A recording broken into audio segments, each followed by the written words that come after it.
Okay, so we're starting chapter 8, which is the final chapter of the laws of borrowing and entrusted items. So it's guardians as well. What's very interesting to me in chapter 8 is that it is just sort of an introduction of the difference the way Maimonides sets up the code and the way it is in the Talmud. In the Talmud, this law is literally the first Mishnah of the first chapter that discusses guardians. So when you're in yeshiva, when you're in the third grade or the fourth grade for sure, fifth grade, whenever it is you're starting to learn Talmud, almost always you start with this chapter.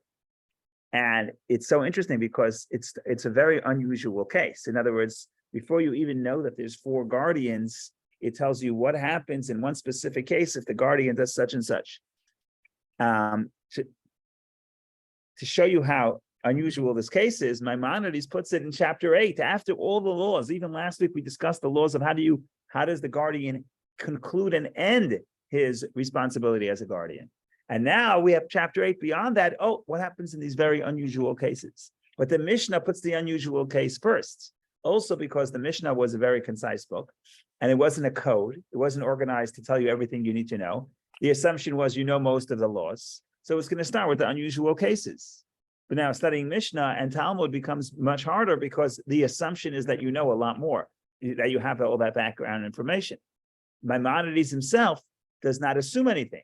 So when he sets up the code, he goes organized from the beginning until when he gets to chapter 8, he says the unusual law. In other words, the law that's not the common law.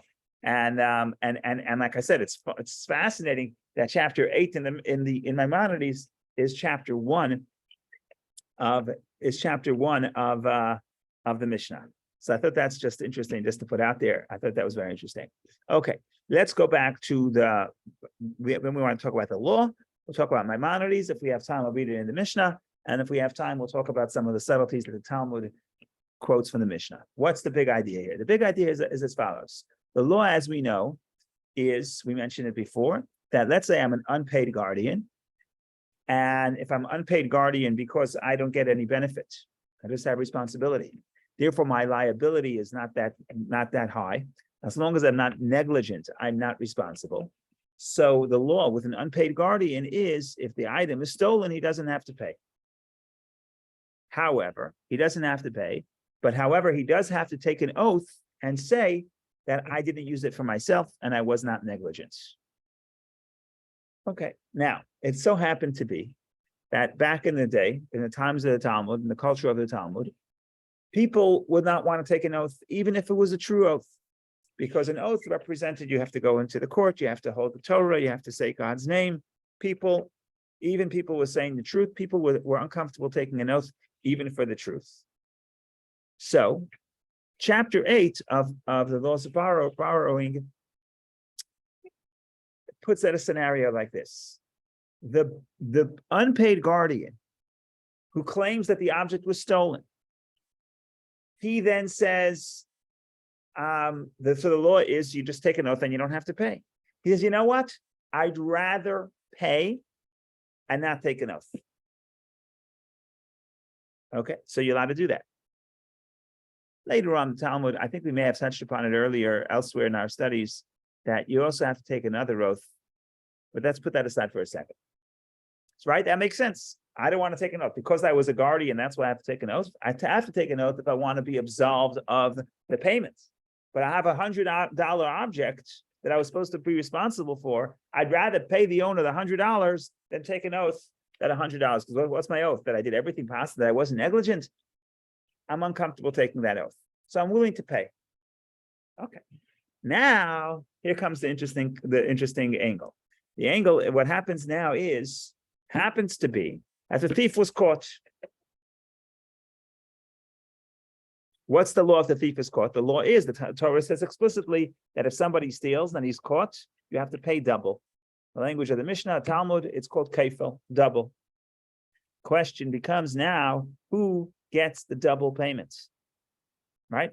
So I'm the guardian. I paid $100 for this stolen item because I didn't want to take an oath. I certainly should get reimbursed that $100. The question is who gets the extra $100, who gets the double? Do you say the owner gets it because it's his, because it belongs to the owner, the object belongs to the owner, it was stolen from the house of the owner. Actually, it wasn't stolen from the house of the owner. It belongs to the owner. Or do you say that the guardian agreed to pay? When he agrees to pay, it's almost like he acquires it. And if he acquires it, it's his, then he should get the double portion. Now it's not so simple but that's essentially the issue at hand. So again, you see why why Rambam would wait to chapter 8 to make this point, because it's not a straightforward case. It's a case where something was stolen. It's a case where the guardian actually decides that he doesn't, even though the unpaid guardian he could take an oath and be absolved from payments, but he chooses to make the payment and not take the oath. And the thief was stolen. Now the question is, who gets this extra payment? Who gets the double payment? Could you imagine if you're in the 4th grade or 5th grade, and this is the introduction to the Mishnah? It's like, whoa, you didn't even tell me there are 4 guardians. You didn't even tell me the laws of the 4 guardians. But that's the style of the Mishnah. It's organic discussion. We assume people know things. We just come up and we bring up the strange cases. But in Maimonides, it's chapter 8. Okay, so that's the case. So what's the law? The question is why the law is and what the parameters of the law is. So that's the question. But the bottom line is the law is going to be, indeed, if a person, if the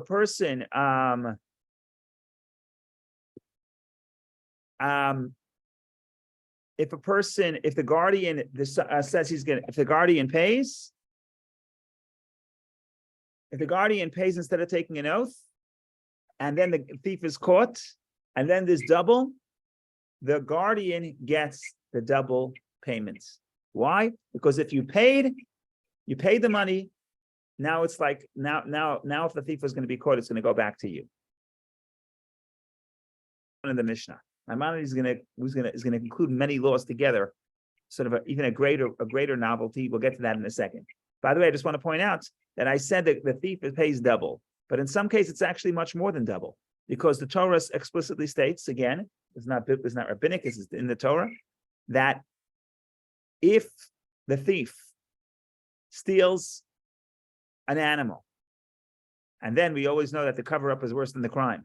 So if the thief slaughters the animal or sells the animal, right? If you're a thief and you stole an animal from your neighbor, what's the first thing you want to do? You want to cash in on the profit, and you want to get rid of the evidence. The one way to do that is to kill the animal. You kill the animal, then you sell the meat in the market. Nobody's going to know which animal this comes from.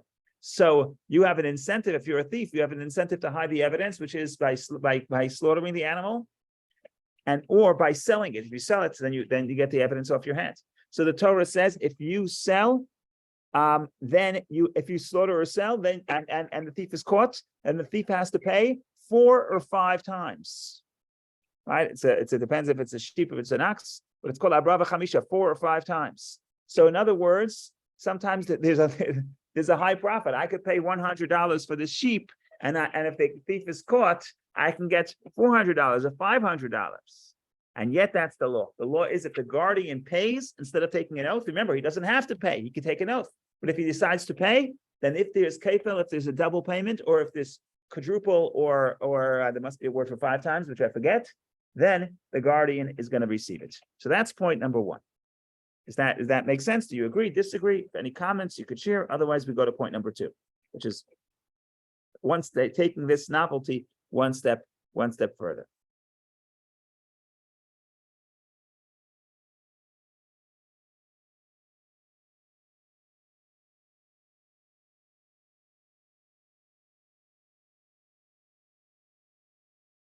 Okay, now that's the Mishnah. You can actually see it in the Mishnah. You know what? Before we do Maimonides, let's do the Mishnah, and I'll read it inside, and you'll see what the Mishnah says. Okay, and then we'll go to sort of the next step.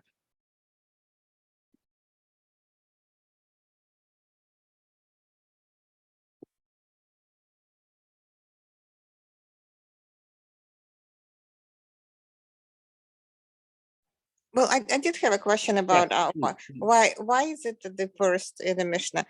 Which is because it helps to understand the nature of the role better. I think it's because I'm not sure. I think it's because the Mishnah is designed.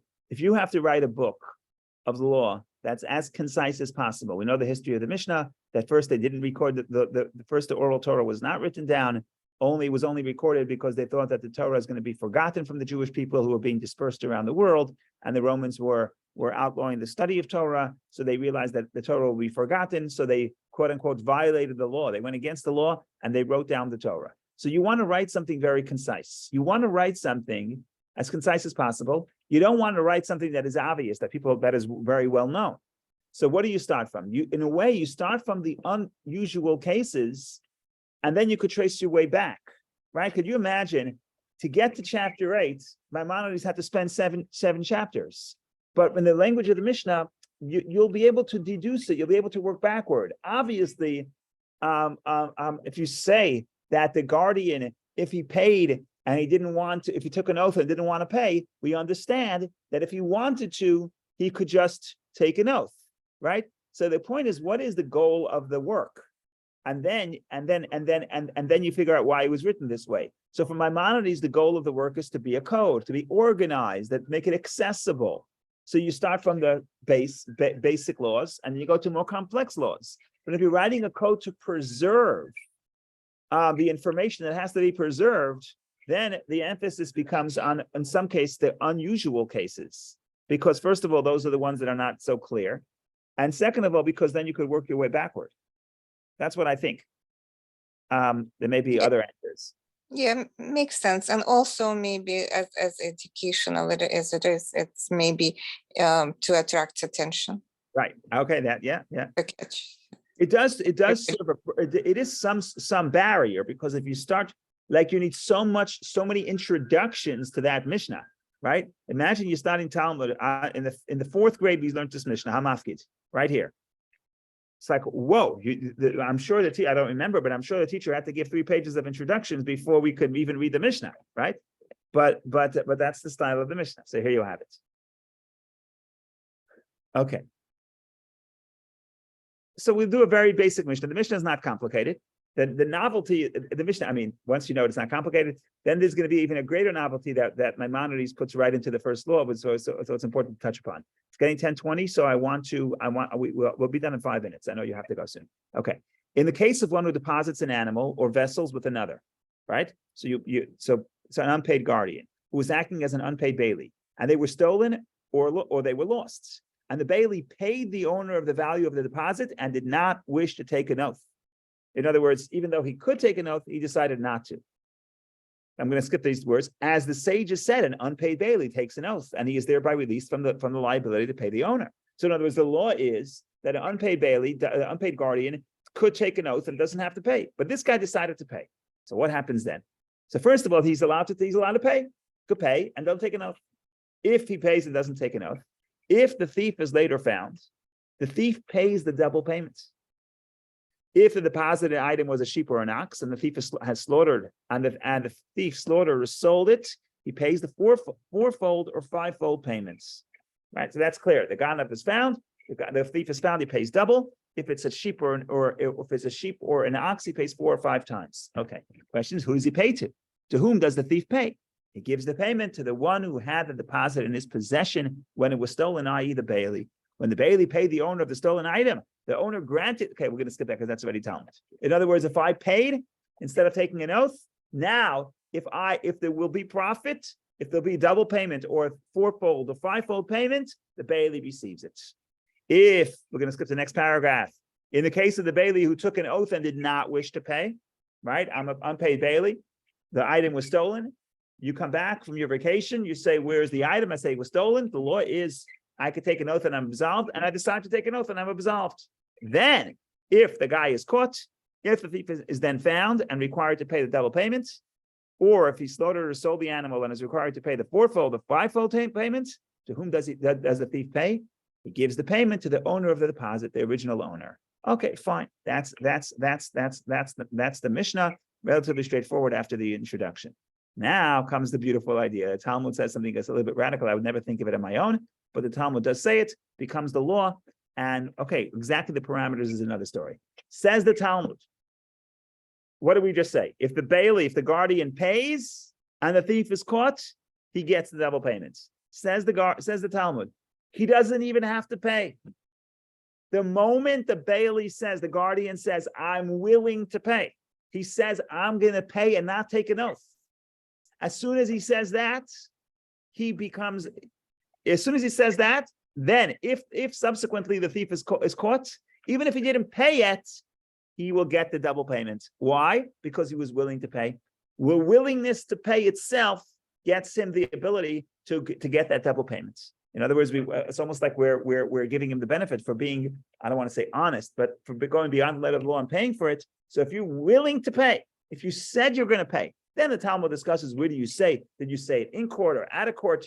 Could you retract? Could you not retract? That's already a whole other discussion. But the simple law is, the basic law is, the novelty is that even the willingness to pay would generate that law that if subsequently the thief is caught, I get the double. So let's say you take me to court. You take me to court on Monday morning, and you say, "Where's my item?" I say, "Sorry, it was stolen, but I'm going to pay for it." The court says, "Okay, you have a week to pay for it." In that week, if the thief is caught and he pays double, I get the double, even though the Mishnah says Shilem, he paid. The Mishnah says it's a case of paid. Talmud says it's not specifically paid. Even if he agreed to pay, that would be enough. So that's taking it to the next level, I think. And we're just going to read very quickly, 2 minutes left or 1 minute left. We'll read it in Rambam, in Maimonides, who says exactly that. Says the Rambam, here we go. The following rules apply when a person entrusts an animal or articles to a colleague, and they were lost or stolen. If the watchman says, I will pay, you see what happened here? Maimonides right away goes to the conclusion of the Talmud, that he doesn't even have to pay. If he says, I will pay, because he does not desire to take an oath, he acquires the rights to certain profits that come because of the article. And if the thief is discovered, meaning if the thief is discovered, he must pay twice the value of the article. If he, meaning the thief, slaughtered it or sold it, he should pay 4 or 5 times the value of the stolen animal. To whom should the restitution be made? To the person who has the rights to the article, i.e. the watchman, for he said that he would make restitution. Okay, so we'll stop right here, because this goes into another discussion of what other rights, what rights the owner does not get. Maybe we'll do that next time, we'll see. But you see, the idea here is sometimes even the thought or the commitment to do something good gives you the value as if you did it. Go ahead, Vicky. Well, I have a question. What happens to the owner, because we're kind of penalizing him because he's not going to get any payment, or we are he'll get reimbursed. We are assuming that he's going to pay the Bailey's going to pay. Yeah, the owner is going to get restitution for 100. In other words, the value of his item he's going to get. The question is who gets the double. In other words, the owner is always going to get back the $100. Either the Bailey, the guardian, paid him, or if he didn't pay him and he said he's going to pay him, then the moment I say I'm going to pay the owner, then if the thief is caught, $100 goes to the owner, but the kefil, the additional payment, either the double or 4 or 5-fold, will go to the guardian. Why? Because the guardian agreed to pay. Now, if you're the owner and you have an unpaid guardian, well, you don't know that it's not likely that the thief will be caught. Maybe it is, maybe it isn't. I don't know. The Talmud is going to say that you'd much rather have the Bailey pay and risk the fact that the thief may be caught, and then there'll be a double payment, and then you won't get the double payments, right? You'd rather have one bird in your hand than 2 birds on the tree, right? So you say, so the owner is always going to be compensated for the 100. That's not a question. The question is, if there's a thief and there's caught, and there's 200 or 400 or 500, who gets the additional payments? And here you would say that if I paid, that's easier to understand. But the Talmud then says, even if I agreed to pay, you, the owner, would be very happy to say, oh, you agreed to pay, wonderful. If there's ever any thief is caught, you'll get the extra profit. You're happy to make that commitment because you're happy. You'd rather have that payment than just an oath. So that's the Talmud's insight into the psychology of the person. We assume, we'll see later how exactly the Talmud gets into the question, exactly how does that transaction take place. It's a complicated question. We can talk about it next time. But the bottom line is, the conclusion is that, that's not the conclusion, it's part of the conclusion is that the owner is very happy to commit, to agree that if there will be payments, if there will be a double or 4 or 5-fold, it will go to the guardian, because the guardian is now paying him in cash instead of taking an oath and absolving himself. So that's the judgment, that a person, the owner, would be much happier this way. as opposed to someone who says, unpaid Bailey, I just take an oath and I'm absolved. Yeah, but don't worry, if the thief is caught, he'll get double. Yeah, but what are the chances that the thief is going to get caught? Right? So that's the trade-off, so to speak.